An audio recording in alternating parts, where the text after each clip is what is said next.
कल्पना कीजिए, आज से हजारों वर्ष पहले, जब न कोई रनवे था, न जेट इंजन, न वैज्ञानिक प्रयोगशालाएं, तब भी आकाश में कुछ ऐसा उड़ रहा था जिसका वर्णन आज भी हमारी रगों में सिहरन पैदा कर देता है।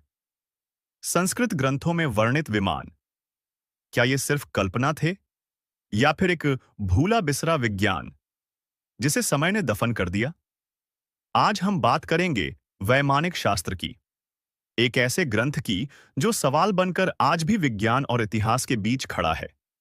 वैमानिक शास्त्र एक प्राचीन संस्कृत ग्रंथ है जिसे लेकर दावा किया जाता है कि इसमें उड़ने वाले यंत्रों का विस्तृत विवरण है। इन विमानों को कहा गया विमान। ग्रंथ में उल्लेख है कि ये विमान सिर्फ आकाश में उड़ते ही नहीं थे, बल्कि ऊपर नीचे तिरछे, यहां तक कि अदृश्य भी हो सकते थे। पर सवाल यह है, क्या यह ग्रंथ वास्तव में प्राचीन है? वैमानिक शास्त्र का वर्तमान स्वरूप 20वीं शताब्दी की शुरुआत में सामने आया। कहा जाता है कि पंडित सुब्बाराय शास्त्री ने इसे आशी भारद्वाज के प्राचीन ज्ञान से ध्यान और मानसिक श्रवण के माध्यम से लिपिबद्ध किया। ग्रंथ का दावा है कि यह ज्ञान हजारों वर्ष पुराना है, पर यहीं से विवाद शुरू होता है। वैमानिक शास्त्र में 4 प्रकार के विमानों का वर्णन मिलता है। इनमें बताया गया है विमान किस धातु से बने, उनमें किस प्रकार का ईंधन लगा, पायलट कैसे प्रशिक्षित होते थे, युद्ध में उनका प्रयोग कैसे होता था, और यहां तक कि दुश्मन के विमान को कैसे निष्क्रिय किया जाए।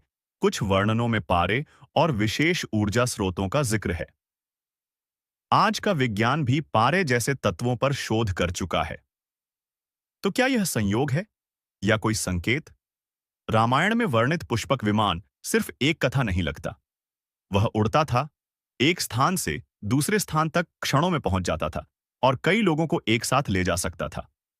महाभारत में आकाशीय युद्धों का वर्णन है जहां अस्त्र ऊपर से छोड़े जाते थे। क्या ये केवल अलंकार थे या किसी उन्नत तकनीक की रूपक भाषा?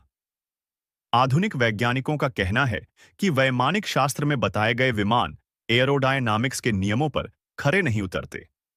कुछ वैज्ञानिकों ने ग्रंथ में दिए गए डिजाइनों पर मॉडल बनाए। नतीजा, वे उड़ने में असमर्थ पाए गए। इस आधार पर कहा गया कि यह ग्रंथ प्राचीन विज्ञान नहीं, बल्कि आधुनिक काल की कल्पनाशील रचना है। अगर यह सब कल्पना थी, तो इतने विस्तृत तकनीकी विवरण क्यों? अगर यह सब सच्चाई थी, तो वह ज्ञान आज कहां है? क्या संभव है कि मानव सभ्यता ने अपने इतिहास में एक से अधिक बार तकनीकी शिखर छुए हों और हर बार कोई विनाश, सब कुछ मिटा गया हो? शायद